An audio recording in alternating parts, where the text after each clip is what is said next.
Osama bin Laden disappeared after the 9/11 attacks, vanishing like smoke in the wind. Intelligence agencies chased shadows for years. Mountains, deserts, tunnels. Nothing stuck. He became a myth.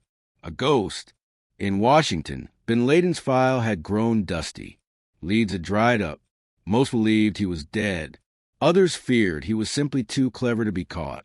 But in a dimly lit CIA office in Amman, Jordan, a quiet analyst named Maya Khan saw what others missed. She didn't look like much. A thin woman in her 30s, barely speaking unless needed. But her mind was sharp. Maya had spent years obsessively analyzing voice logs, intercepted emails, courier routes, and silence itself.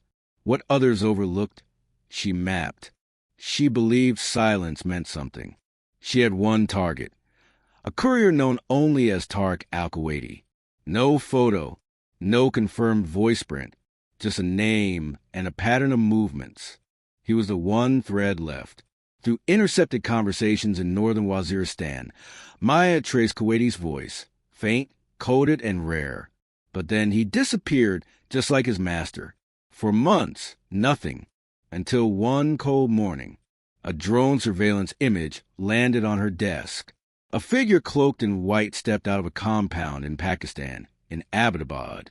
The house was bizarre. High walls, no phone lines, no internet, and the trash burned on site. Something was off. Too quiet. Too deliberate. Maya sent the photos and her suspicions to Langley. The file was marked low priority.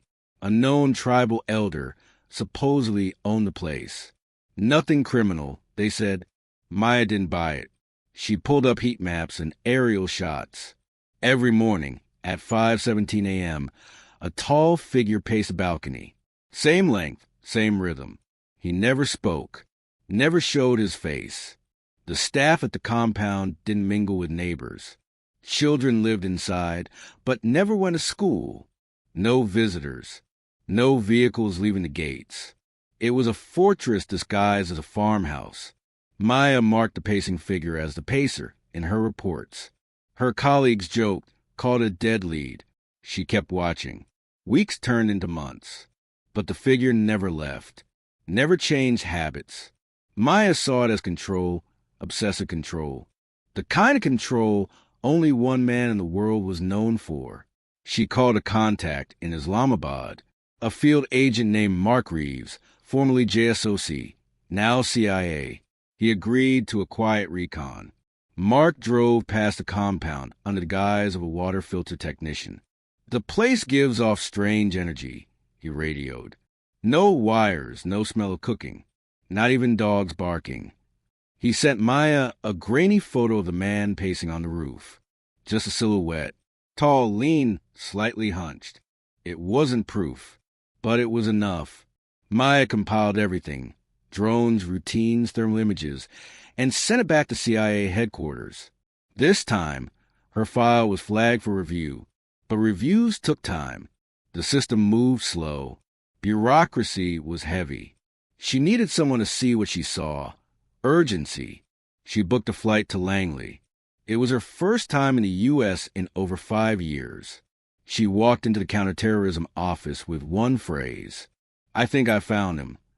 They rolled their eyes until she showed them the pacer, until they saw the compound, until they saw the precision of silence. One by one, their expressions changed. Analysts leaned forward.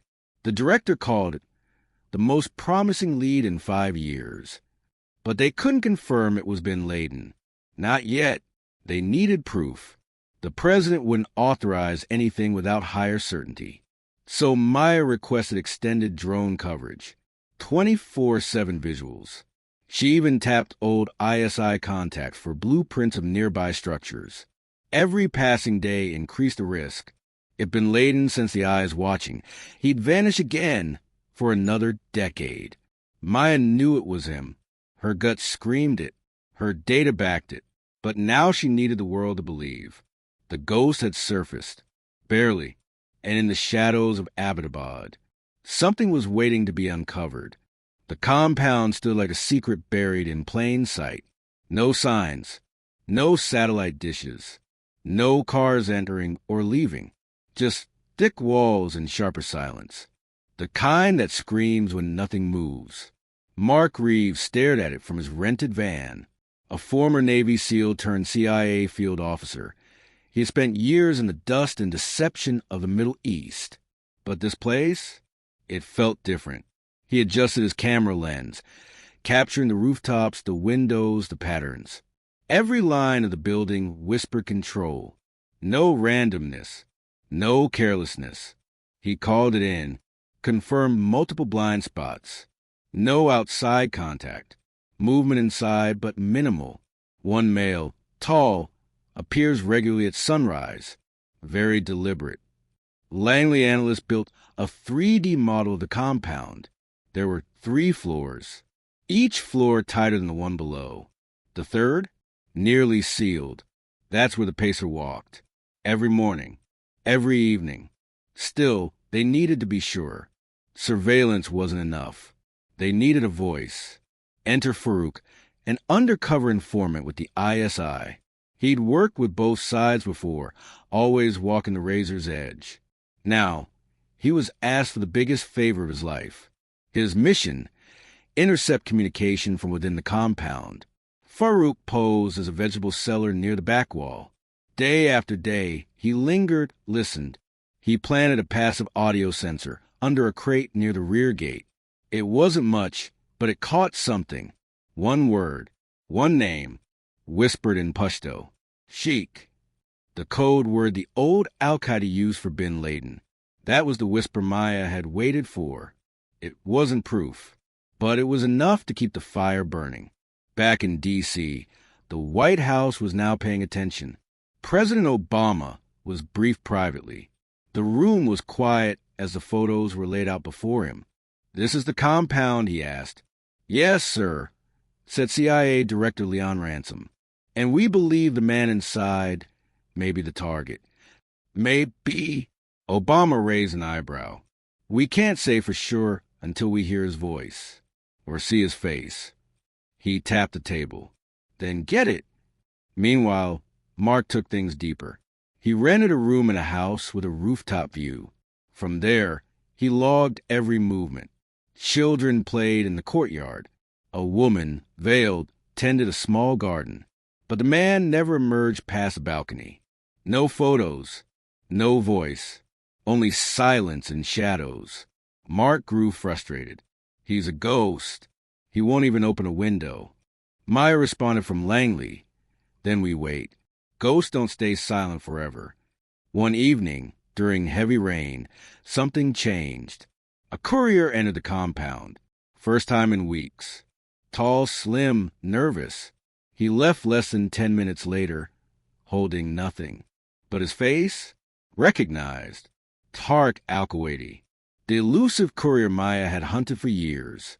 If he was here, the ghost was here too. Maya barely slept. Her hands trembled as she called the White House briefing line. "We have the courier. We have the compound. This is it." President Obama now faced a turning point. No more whispers. He needed a plan. But options were dangerous. A drone strike could level the compound, but risk killing civilians. A bombing would destroy any evidence. So he turned to something darker, something cleaner. A surgical hit. Boots on the ground. No mistakes. No noise. Operation planning began that night. In a secure base in North Carolina, the call went out to a unit that didn't officially exist. SEAL Team Reaper. Their leader, Commander Jace Shadow Morgan, was handed one blurry satellite image and 4 words. Find him. Kill him. The men didn't ask who. They already knew. And while the world slept, a whisper in Abbottabad had become a storm. The ghost had been found. Now he would be hunted. The Situation Room buzzed with tension. Screens glowed with satellite feeds of the Abbottabad compound. Maps, thermal scans, true positions, all spread like pieces of a deadly puzzle. President Barack Obama sat at the head of the table, fingers steepled.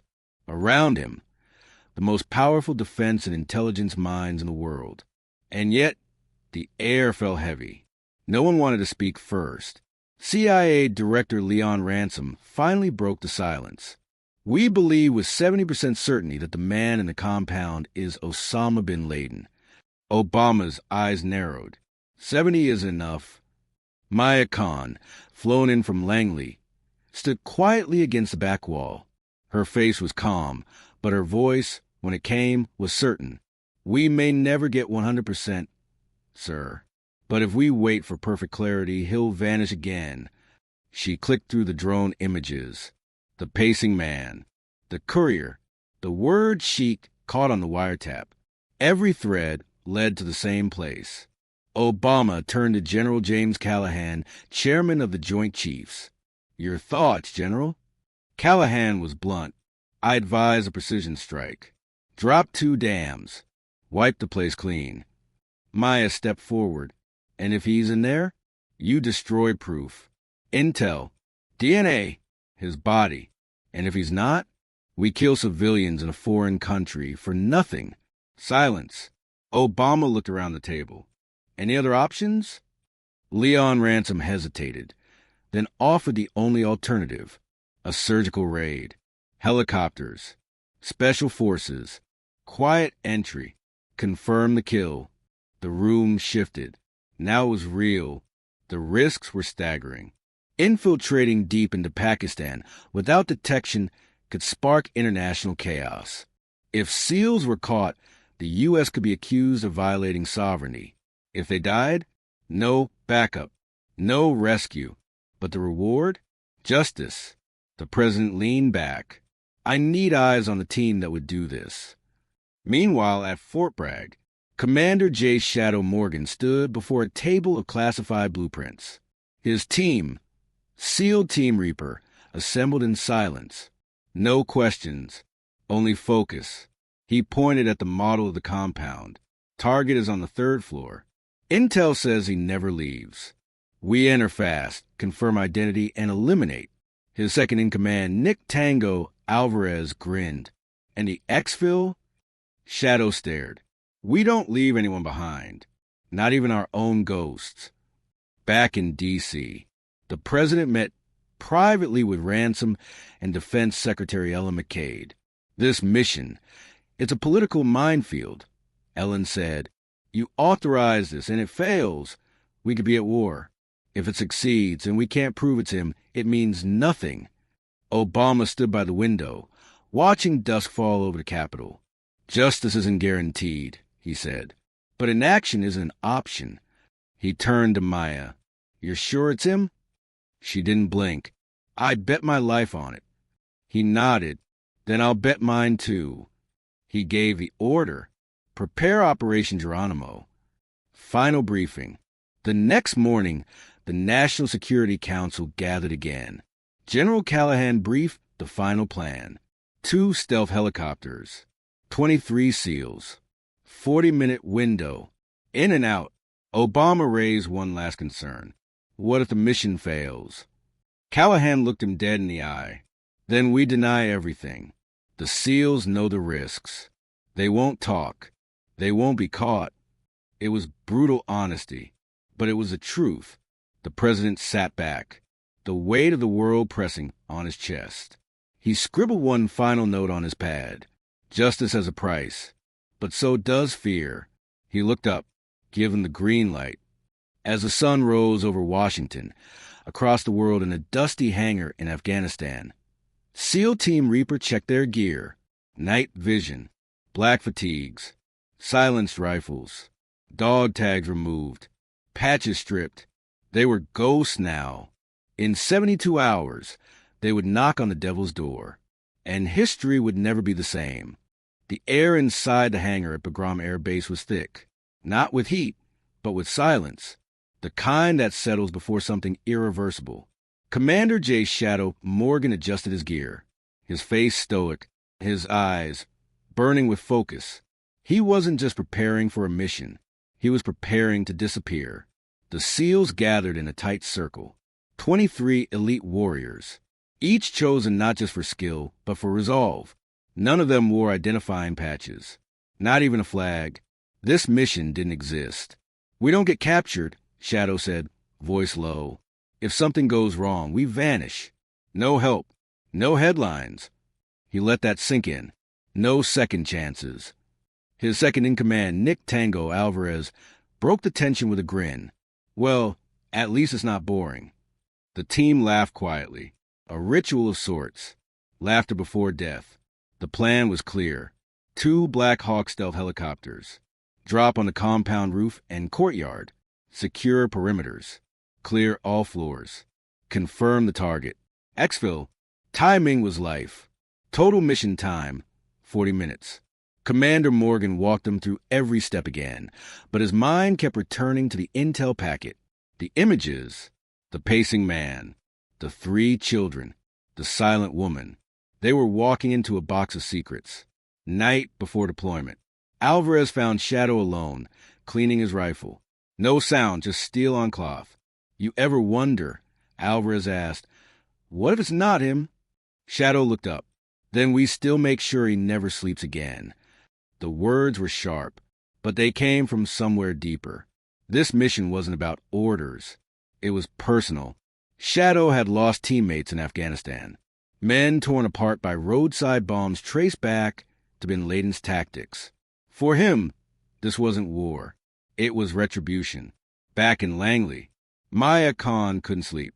She watched the satellite feed of the compound on her tablet. Same figure, same pacing. But tonight, she whispered something under her breath. Don't stop. Because if the figure didn't appear tonight, it meant they were onto him. But he did. At exactly 5:17 a.m., he walked out onto the balcony, back and forth. Same rhythm. As if nothing in the world had changed. Maya's eyes watered.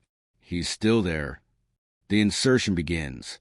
At 1 a.m. local time, 2 stealth-modified Black Hawks lifted off from Jalalabad. Night covered them like a cloak. Their rotors hummed low, almost whispering. Inside, SEAL Team Reaper check weapons. No talking, just gestures and nods. They crossed into Pakistani airspace undetected. Terrain was treacherous, mountains on both sides. The flight path had been rehearsed dozens of times. But this was no simulation.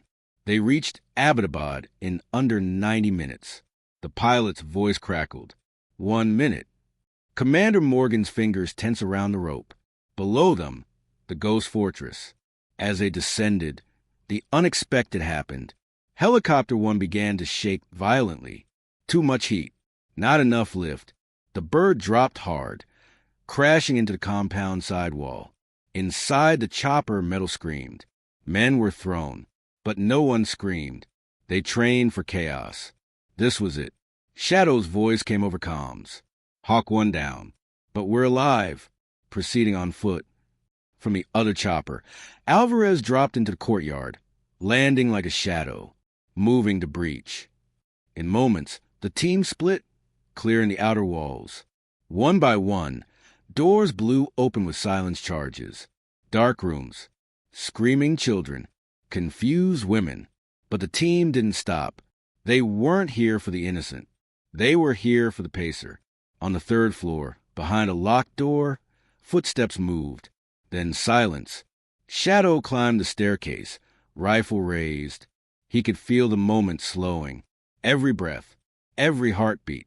On the other side of that door was the answer to a decade-long hunt. He whispered into his mic. Target room in sight.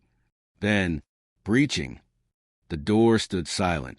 A steel barrier between history and vengeance. Commander Jace Shadow Morgan felt his pulse slow, like time itself hesitated with him. Behind this final wall was either the world's most wanted man or the biggest mistake of his life. He motioned silently. 2 SEALs flanked the door. Another covered the hallway. No sounds. No second chances. Shadow pressed his gloved hand to the handle. Locked. Reinforced. Expected. He nodded to Alvarez. Charge set. A whisper. Then boom. The door blasted inward. Dust and splinters clouded the air. Shadow swept in first. Rifle up, eyes scanning. A tall man stood in the shadows. He wasn't armed. He didn't move. His eyes locked on Shadow's. And in that moment, they both knew. The man wore a simple robe. No beard dye. No fanfare. But the shape of his face, the deep-set eyes, the towering height, It matched every profile, every photo Maya had ever studied. Shadow didn't hesitate. Target on sight. Standing. The man raised his hand slightly. No words. No pleading. Then behind him, movement. A woman lunged forward, screaming, protecting. A last act of loyalty. Too late. Shadow fired once. Center mass. The woman dropped. Alvarez neutralized the target. 2 precise shots, chest and head. Silence. Time stopped. Then Shadow's voice. Target down. Repeat, target down. Confirmation. Within moments, biometric kits were deployed. Blood samples taken. Facial scans matched. Height confirmed. Dead'll match. 90% probability. Alvarez looked at Shadow. It's him. It's really him. The others didn't cheer. No high fives. Just a long, deep exhale. The ghost was dead, but they still had to get out alive. Fire in the dark. As the SEALs moved to exfiltrate, the compound erupted with panic. Lights in surrounding houses flicked on. Dogs barked. A crowd gathered beyond the walls. Pakistani military chatter crackled across intercepted frequencies. They were coming. Hawk One's down. No lift from here, the pilot shouted. We have to blow it. Shadow ordered the downed Black Hawk destroyed. Sensitive tech couldn't fall into foreign hands. The explosion shattered the night. Flames roared. Smoke billowed into the sky. Now the neighborhood was wide awake. Escape under fire. The remaining Black Hawk lowered into a tight clearing just outside the compound. The SEALs sprinted across the field. Guns up, hearts pounding. Locals were beginning to pour into the streets. Someone shouted. Someone fired. Return fire was controlled, surgical. Non-lethal when possible. This wasn't a war. They couldn't afford one. Shadow was the last aboard. Dust swirled around him as he looked back at the compound. A shadow of a shadow now. Then he climbed aboard, and the bird lifted into the black. Across the airwaves. Back in Langley, Maya sat frozen in front of her screen. The feed from the SEALs had cut out moments earlier. Then her headset crackled. Shadow's voice. Geronimo Ike. Enemy killed in action. She closed her eyes. We got him. A message for the world. Hours later, inside the White House, President Obama stared at the image before him. A body. Wrapped. Cleaned. Respectfully prepared. Despite everything, despite what the man had done, they honored the procedure. Because America doesn't stoop. The president turned to ransom. Make the call to the world. And that night, he stood before cameras across the globe and said the words history would remember. Justice has been done. But in the silence after, Shadow sat in a dim tent in Afghanistan, staring at the horizon. There were no medals, no applause, just sand and memory, because men like him don't get peace, only missions, and bin Laden was only the beginning. 3 days had passed since Operation Geronimo, but for the men who carried it out, time hadn't moved. Commander Jace Shadow Morgan sat alone in a steel bunker at Bagram. The mission was over. The world now knew the name bin Laden was no longer a threat. But inside Shadow, something was wrong. Why doesn't it feel like victory? He hadn't slept, not since the kill. Across the room, Nick Tango, Alvarez studied the same set of dog tags he'd left behind for the op ghost tags. They called them, the ones they wore when they knew they might not come back. Alvarez finally asked, "You think it's really over?" Shadow didn't answer, because deep down he knew the truth. Killing a man ends a life, but not a war. Maya Khan returns to Langley. Back at CIA headquarters, Maya walked through the marble halls like a stranger. She had chased bin Laden for 10 years. His face haunted her every move, every missed holiday, every night she didn't sleep. Now that he was gone, there was only silence. Colleagues congratulated her, applauded her instincts. But inside, Maya felt only the vacuum of a mission completed. And yet, something kept pulling at her gut. What comes next? Fallout in Abbottabad.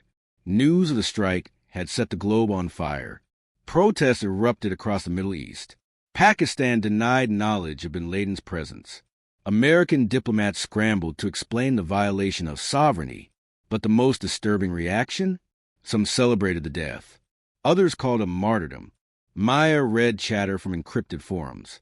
The sheik has fallen, but the flame remains. Blood calls to blood. Bin Laden was gone, but his ideology had survived.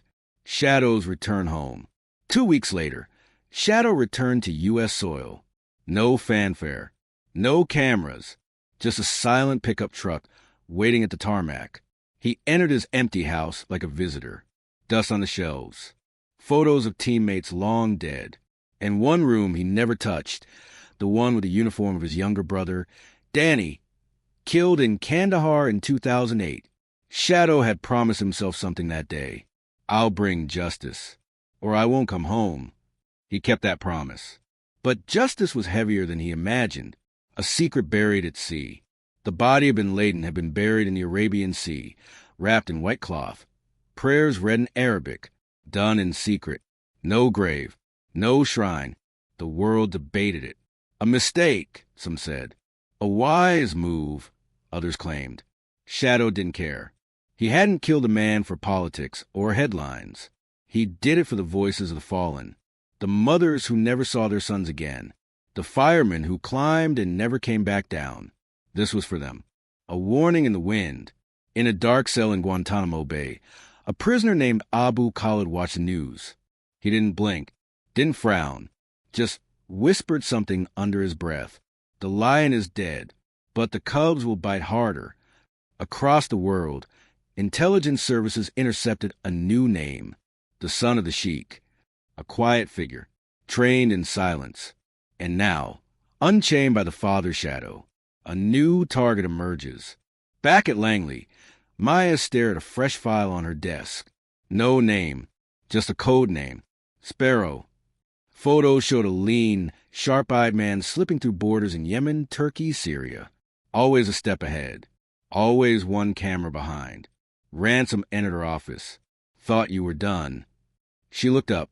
The fire in her eyes rekindled. Ghosts never stay dead. In the silence that followed Bin Laden's death, the world held its breath. But in the shadows, new players moved. New wars brewed. And for Shadow, Alvarez, and Maya, the mission was never over. Just changed. Months passed. The world moved on. But the shadows didn't sleep. Commander Jace Shadow Morgan was back in action, but this time not hunting a ghost. He was chasing something new, a whisper in the dark. The intelligence called it Sparrow, a ghost operative, master disguise and deadly precision. A specter who slipped through borders and melted away like smoke. Shadow knew one thing. This was personal. The first clue. Maya Khan burst into Shadow's makeshift operations room at Langley, clutching a file. We caught him on a satellite feed near the Yemeni coast, she said, voice low. No name, no ID, just a man disappearing into the desert. Shadow studied the grainy image of a slender figure, hooded, moving fast. The fire in his eyes reminded Shadow of a younger self. We have to move fast. Sparrow's dangerous, and he's not working alone. Gathering the team, Shadow called in Alvarez and a few trusted SEALs. The team assembled quietly in a secure room. Ghosts don't die, Shadow said. They evolve. Alvarez cracked his knuckles. Then we evolve faster. Their mission: track Sparrow, uncover the new network, and stop a terror reborn before it began. No mistakes. No mercy. Into the desert. Weeks later, the team flew low over the barren deserts of Yemen. They moved on foot, blending into the sand and rocks. Every night, Shadow dreamed of that compound in Abbottabad, of Bin Laden's death, of the price paid. He could feel the weight of the past trying to pull him down. But the desert was merciless, and so was Sparrow, a deadly encounter. One night, near a small village, Shadow's team encountered an ambush. Bullets tore through the air. Shadow dug behind a rock, heart pounding. The fight was brutal, chaotic. But in the chaos, a figure slipped away. Sparrow. Shadow fired, but the man vanished like smoke. Alvarez cursed. He's always one step ahead. The final hunt. Days later, the team tracked Sparrow to an old fortress on a cliffside. The air was thick with tension. No one spoke. Inside, Sparrow waited. Calm, confident. The ghost was ready for his final act. Shadow stepped forward, rifle raised. Your father's shadow is gone, he said, but you won't be. Face to face. Sparrow smiled, a cold, empty smile. You think killing Ghosten's a war? He whispered.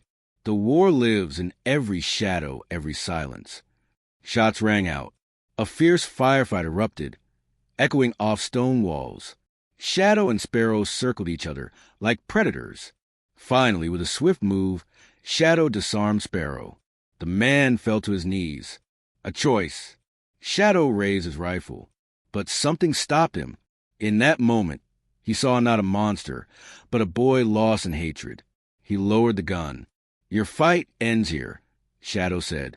Sparrow nodded, tears mixing with dirt. The end or a new beginning. Sparrow was taken into custody. Maya watched the news report, voice steady. The next chapter begins today. Shadow stared at the horizon, knowing the fight never truly ends. Because in the world of shadows, there is always another ghost.